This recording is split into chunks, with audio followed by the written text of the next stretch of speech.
Olá, alunos do nono ano, vamos para a nossa videoaula de língua portuguesa, referente essa semana de 14 de junho a 18 de junho. Eu peço que vocês abram a apostila na página 15 e acompanhem comigo. Aqui nós temos um poema de Murilo Mendes, né, que faz a intertextualidade com a Canção do Exílio. Então, vamos conhecer. Primeiro, eu vou ler aqui para vocês o glossário, tá? Para que na hora que eu faça a leitura, vocês saibam do que eu tô falando, tá bom? Então, vamos lá. Gaturamos, espécies brasileiras de pássaros. Monistas, filósofos que defendem a unicidade e a coerência da realidade. Cubistas, artistas de vanguarda, cujo principal representante foi Pablo Picasso. Sururus, tipos de molusco comum no litoral brasileiro. Gioconda, outro nome para a obra Mona Lisa, de Leonardo da Vinci. Então, vamos à leitura. Canção do Exílio. Minha terra tem macieiras da Califórnia, onde cantam gaturamos de Veneza. Os poetas da minha terra são pretos que vivem em torres de ametista, os sargentos do exército são monistas cubistas, os filósofos são polacos vendendo a prestações. A gente não pode dormir com os oradores e os pernilongos. Os sururus em família têm por testemunha a Gioconda. Eu morro sufocado em terra estrangeira. Nossas flores são as mais bonitas, nossas frutas mais gostosas, mas custam 100.000 réis a dúzia. Ai, quem me dera chupar uma carambola de verdade e ouvir um sabiá com certidão de idade. Então, esse é o poema de Murilo Mendes e aqui tem uma obra, né, que faz relação com esse poema. Então, essa obra é de Tarsila do Amaral, intitulada A Feira. Assim como o poema de Murilo Mendes, esse quadro modernista de Tarsila do Amaral, 1886-1973, mostra como o tratamento da natureza brasileira mudou desde o romantismo. Note como são utilizados traços simples e cores vibrantes para se representarem diversos animais e frutas. Compare, por exemplo, as palmeiras ao fundo com aquelas pintadas por Nicolau Facchinetti, que você viu anteriormente neste livro. Quais são as diferenças e as semelhanças entre essas duas pinturas? Então, observe aí, né, o quadro da Tarsila do Amaral, volte um pouquinho lá na Canção do Exílio, de Gonçalves Dias, onde nós temos aqui, ó, o quadro do Nicolau Facchinetti, né? Então, nós percebemos a diferença, né, de como são pintadas as palmeiras. Aqui, ele pinta bem detalhista, né? Carregado de sentimento, de saudosismo. E a pintura de Tarsila do Amaral é diferente, né? Ela é uma pintura modernista que vem para quebrar todos os padrões aí, né, de movimentos anteriores, tá? Então, ela pinta com mais cores, com mais intensidade. Então, são pinturas bem diferentes. Na sequência, vocês vão fazer os exercícios trabalhando aí essa intertextualidade. Exercício 34. Várias partes do poema fazem referência à Canção do Exílio de Gonçalves Dias. Transcreva do texto um exemplo que demonstre a intertextualidade no poema. Então, quais partes desse texto aqui lembram o texto de Gonçalves Dias, né? Quando você lê esse texto, o que lhe faz lembrar da Canção do Exílio de Gonçalves Dias? Então, transcreva aqui uns exemplos, tá? Retire aí do texto exemplos que fazem vocês lembrarem. Exercício 35. Explique a alteração de sentido do texto original para esse poema. No texto original, lá de Gonçalves Dias, tinha um sentido, né? Lembra que ele fala que ele está no exílio e aí então ele exalta a natureza, né, da sua terra natal, ele fala com saudosismo, né? Ele faz aquela natureza idealizada, né? Porque ele está com saudade, ele não está aqui, então ele relata como é aqui, como é lá, ele faz uma comparação. Agora, qual é o sentido desse texto aqui? Não é o mesmo, né? Aqui tem um outro sentido. Então, qual é a alteração de sentido? Passou daquela exaltação da natureza para fazer o quê nesse poema, tá? Pensem por essa linha de pensamento. Exercício 36. Por meio da paródia, que crítica o Eulírio faz nesse poema a Canção do Exílio de Gonçalves Dias? Então, aqui é uma paródia, tá? Então, lembra que a paródia ela tem humor, ela faz uma crítica. Então aqui ele está criticando algo que o Gonçalves Dias exaltou lá no texto dele, tá? Então o que ele está criticando? O que mudou nesse Brasil que o Gonçalves Dias descreveu lá na Canção do Exílio, tá? Aí vocês vão agora para a página 17, exercício 37. Releia o dístico. Então, o que é dístico? Uma estrofe com 2 versos. Então, tá aqui, ó. Uma estrofe com 2 versos, tá? Isso é um dístico. Então, releia o dístico presente no final do poema. Ai, quem me dera chupar uma carambola de verdade e ouvir um sabiá com certidão de idade. Como você relaciona as expressões carambola de verdade e sabiá com certidão de idade com o tema do nacionalismo presente na paródia de Murilo Mendes? Então, vamos pensar aí, vamos criar uma linha de raciocínio, né? Nacionalismo, exaltação aqui, né? Do país que você vive, né? Então, quando o Gonçalves Dias escreve, né?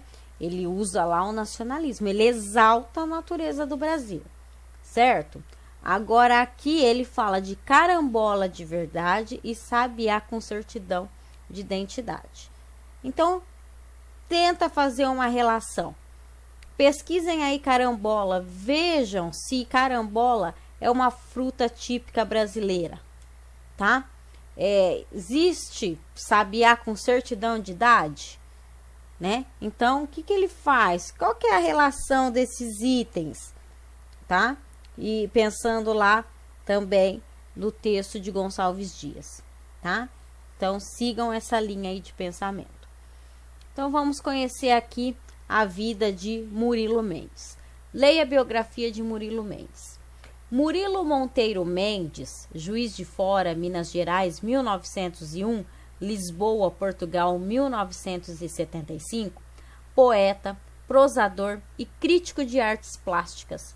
Filho do funcionário público Onofre Mendes e da dona de casa Elisa Valentina Monteiro de Barros Mendes. Com a morte da mãe em 1902, o pai casa-se novamente com Maria José Monteiro, considerada pelo poeta sua segunda mãe.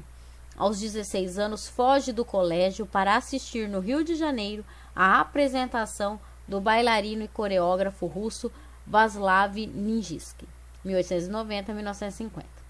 Entre 1924 e 1929, escreve para as primeiras publicações modernistas, como a Revista de Antropofagia de São Paulo e a Verde de Cataguases, Minas Gerais. Com o apoio financeiro do pai, edita, em 1930, o primeiro livro, Poemas, pelo qual recebe o prêmio Graça Aranha. Após a morte do amigo pintor, filósofo e poeta Ismael Neri, 1900-1934, converte-se ao catolicismo. Ao fim de sua estada na Europa, entre 1952 e 1956, cumprindo missão cultural, fixa-se na Itália e leciona a cultura brasileira na Universidade de Roma.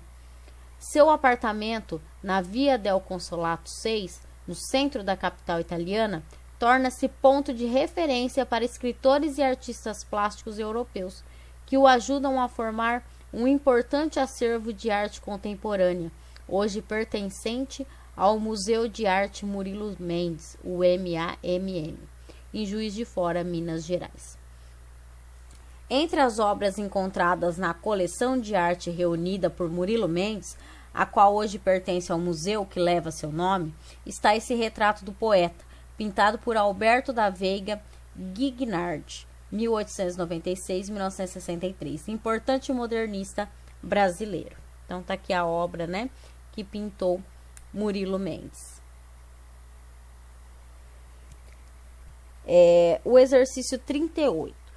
Que paralelo é possível estabelecer entre o poema e os dados biográficos do autor? Bom, então aqui vocês conheceram um pouco da vida dele, certo?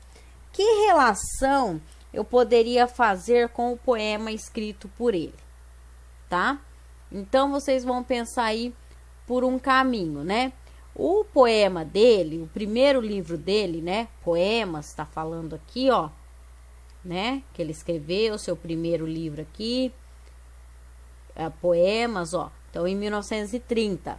Então, ele teve uma influência, tá? É uma influência, eu vou até falar para vocês, para que vocês possam fazer essa relação. Uma influência modernista, tá? E Canção do Exílio, né, tem características modernistas, esse poema dele. Então, façam essa relação. Quais são as características modernistas? Estão presentes nesse poema dele, Canção do Exílio? Então, pensem aí por essa linha de pensamento também, tá? Eu sempre estou dando um caminho, porque não é fácil, né? Intertextualidade, vocês têm que ter conhecimento dos dois lados para fazer as comparações, tá? Então, eu tô dando um caminho aqui. Então, pensem, né? O primeiro livro dele, Bases Modernistas. Então, tentem enquadrar aí no poema também essas características modernistas, tá bom? Então, vamos aí agora na sequência, na página 18. Aqui nós temos a seção Outros Textos, Outros Caminhos. E aqui nós vamos conhecer agora o poema concreto. Então, o poema concreto, ele se iniciou com o movimento de vanguarda concretista no século XX na Europa, tá? No Brasil, ele despontou em 1956, com a Exposição Nacional de Arte Concreta, realizada no Museu de Arte Moderna de São Paulo. Então, né, aqui no Brasil, o poema concreto, né, ele começou a aparecer aí em 1956, tá? Quais são as características desse poema concreto? Então, ele é um poema visual, tá? Então, leva bastante em consideração o que a gente vê, né, o visual. Ele é vanguardista e não linear. Então, ele não é nas linhas como a gente lê, né, bonitinho ali os poemas. Então, ele é não linear, tá bom? E ele é destituído da estrutura poética, ou seja, ele não possui metrificação e versificação. Então, ele não tem a métrica, né? Não temos como fazer aquela divisão das sílabas poéticas, contar estrofes, contar versos, tá? Ele é um poema visual e não linear. Então, leve em conta essas duas características bem importantes. Então, acompanhe aí comigo. O poema concreto é voltado à exploração dos aspectos gráficos. O poema trabalha o espaço em branco do papel por meio da relação entre a palavra, a imagem e a sonoridade. O poema concreto, visual e não linear, é uma das manifestações tardias do modernismo brasileiro. Os principais representantes dessa poesia, inaugurada nos anos 1950, são Augusto de Campos, Haroldo de Campos, Décio Pignatari e Ferreira Goulart. Então, aqui nós temos um poema concreto de Augusto de Campos, intitulado Luxo, tá? Então, vocês percebem que as palavras aqui, né, as palavras escritas é a palavra luxo, mas no visual a gente lê lixo. Tem uma relação, tá bom? Então, vocês vão fazer a interpretação para entender qual é a relação desse luxo com esse lixo, tá? Então, vamos lá. Exercício 1. Que palavra se repete várias vezes no poema? Tá fácil, né? Com a repetição dessa palavra e a sua disposição no poema, que outra palavra é formada? 3. Para compreender esse jogo com as palavras, de que modo o leitor tem de interagir com o poema? Então, como que o leitor ele vai interagir com esse poema, tá?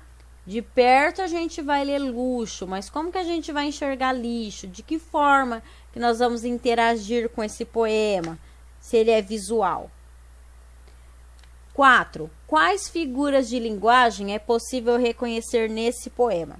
Então, para fazer esse exercício aí, 4, né, das figuras de linguagem, vocês vão voltar um pouquinho aí no capítulo e vão ver todas aquelas figuras de linguagem que eu fui falando no decorrer dessas aulas. Então, nós estudamos várias delas. Quais delas vocês encaixariam nesse poema, tá? Aqui, ó, só por cima, eu já vou falar para vocês que tem umas 3, 4, tá? Só para que vocês consigam encaixar aí. Agora o exercício 5. Como a relação entre as palavras luxo e lixo pode ser interpretada nesse poema? Então, tem alguma relação essas duas palavras? O luxo a gente pode ligar ao quê? Ao consumismo, né? Luxo, a comprar, Isso gera o quê? Tá bom? Então, pensem por aí. Página 19, exercício 6. Assinale a ou as, alternativa ou alternativas, que justificam ou justificam a classificação desse texto como um poema concreto. Então, no comecinho, eu falei as características de um poema concreto, tá? Então, por aí vocês conseguem achar aqui a resposta correta. Leia agora um poema concreto acerca de um tema do cotidiano, o ato de apreciar um café. Então, vocês têm aqui um poema concreto de Fábio Sextus. Então, aqui vocês vão fazer a leitura. Eu não vou fazer para não estragar a compreensão de cada um, tá bom? Vamos lá. Com o poema Xícara, Fábio Sextus venceu o concurso nacional da poesia Caleidoscópio de Belo Horizonte. Em abril de 2009, o autor conseguiu um feito inédito para poetas paranaenses. Conquistou o primeiro lugar no prêmio Primavera Arte em Lecce, no sul da Itália. 7. Transcreva esse poema visual na ordem que você leu, tá? Então, como você leu esse poema? Então, escreva aqui na ordem que você leu, tá? Página 19. Compare sua transcrição com as dos colegas. Vocês não podem fazer essa comparação que nós não estamos na sala de aula. Mas eu acredito que vocês vão conseguir responder essa questão. Há apenas uma forma de se ler esse poema? Justifique sua resposta. Exercício 9. Quais são os elementos gráficos empregados nesse poema? Tá? Elementos gráficos. Então, quando a gente olha aqui, o que a gente vê de diferente, né? Olha só aqui, quanta coisa diferente, né? Recursos gráficos. 10. Apesar de ser um poema concreto, Fábio faz uso de um recurso bastante tradicional, a rima.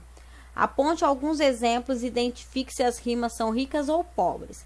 Então, achem as rimas e depois classifique-as, né, em rima pobre ou rima rica, tá bom?